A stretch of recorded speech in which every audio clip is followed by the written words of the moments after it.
और ये होगा, ये हुए बिना, ये त्रासदी आए बिना, ये संकट आए बिना, ये त्राहिमाम मचे बिना, ये दुनिया धरती पर आए हुए कल की भगवान परमेश्वर रामपाल जी को परमात्मा नहीं मानने वाली, भगवान नहीं मानने वाली।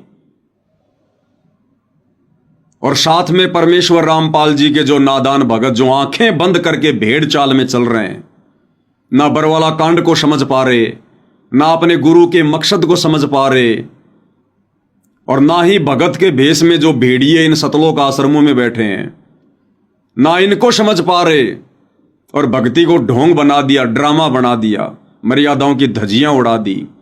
उन भक्तों को भी दिन में तारे दिखेंगे, दिन में तारे, जो इन आश्रमों से जुड़े हुए हैं। अरे टीचर पहले थ्योरी बताता, थ्योरी, उसके बाद में प्रैक्टिकल करवाता है, प्रैक्टिकल। बगैर प्रैक्टिकल के थ्योरी से समझ में नहीं आता। तो अभी तक तो सतगुरु रामपाल जी ने अपने भक्तों को थ्योरी पढ़ाई है कि काल का लोक कितना खतरनाक है, कितना गंदा है, ये रहने का है या नहीं है, या अचानक से भूकंप आ जाए, बाढ़ आ जाए, महामारी आ जाए। अभी तो केवल सतगुरु रामपाल जी ने अपने भक्तों को थ्योरी पढ़ाई है। अब प्रैक्टिकल वाला समय आ रहा है कि बाढ़ क्या होती है, भूकंप क्या होता है, महामारी क्या होती है, काल का लोक इतना गंदा क्यों है, कैसे है।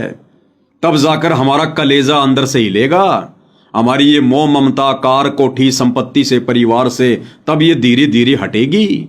अभी तो हम केवल आनंद ले रहे हैं, भक्ति का आनंद। अभी तो हम केवल मजे के साथ में सत्संग सुन रहे हैं, अपनी आत्मा के कल्याण के लिए नहीं सुन रहे। अभी तो हम देखा देखी भक्ति पर लगे हुए हैं, काल के कष्टों को देखकर भक्ति नहीं कर रहे। तो अभी तक तो संत रामपाल जी ने केवल इस गंदे लोक के विषय में थ्योरी बताई है। अब 2028 युग परिवर्तन का समय, 26, 27, 28, अब वो प्रैक्टिकल का समय है, प्रैक्टिकल का। तब पता चलेगा कि मर्यादा क्या होती है, संघर्ष क्या होता है, और ये लड्डू जलेबी बर्फियां क्या होती हैं, तब पता चलेगा। 2022 में जब पहली बार AI से वीडियो आया था, जिस वीडियो को लेकर साथ संगत वाले भी काफी भाई भ्रमित हो गए थे, वो हमारी परीक्षा थी। हम क्यों विश्वास करते उस वीडियो पर परीक्षा के दौरान। अन्यथा ये पवन दास कभी अपने गुरुदेव का निरादर सौपन में भी नहीं कर सकता। लेकिन जानबूझकर बोला मैंने मेरे होशो हवास में कि ऐसे वीडियो पर तो कुत्ते पेशाब करते हैं। क्योंकि दास को इंद्रमती का सत्संग समझ में आ रहा था, ध्यान में आ रहा था। क्योंकि परीक्षा के समय में सत्संगों को ही आधार बनाया जाता है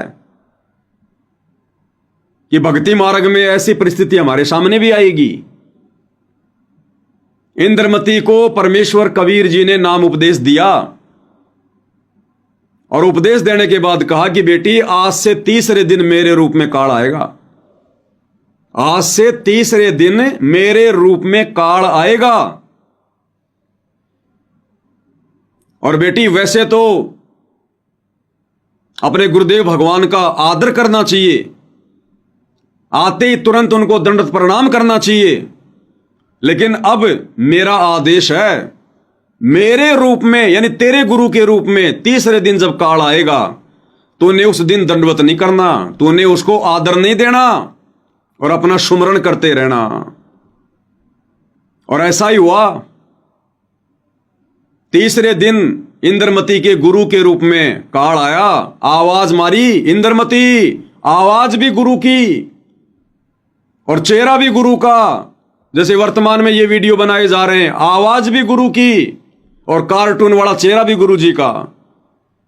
इंद्रमती समझ गई कि गुरु जी के रूप में काल है, आदर नहीं करूंगी, आदर नहीं करूंगी, ना दंडवत करूंगी, ना इसकी कोई बात मानूंगी। क्योंकि वो आवाज तो इंद्रमती के गुरु की थी, वो चेहरा तो इंद्रमती के गुरु का था, लेकिन वो बातें काल की, वो विचार काल के। इंद्रमती ने आदर नहीं किया और कुछ देर बाद उसका चेहरा सामने आ गया। तो इसी प्रकार 2022 में जो गुरुदेव भगवान का नाम लेकर कि हिसार जेल से गुरुदेव का वीडियो आया है, हम क्यों यकीन करें? इस परीक्षा के समय में उस वीडियो में फोटो तो गुरुदेव भगवान की थी, आवाज तो उसमें गुरुदेव भगवान की थी, लेकिन विचार और बातें उसमें काल की थी, गुरुदेव भगवान के ज्ञान के विरुद्ध थी। तो परमात्मा ने इंद्रमती का सत्संग क्यों सुनाया था कि बेटा उस दिन उसका आदर मत करना, इसलिए पवन दास ने कोई आदर नहीं किया और सीधा सीधा कहा कि ऐसे वीडियो पर तो कुत्ते पेशाब करते हैं।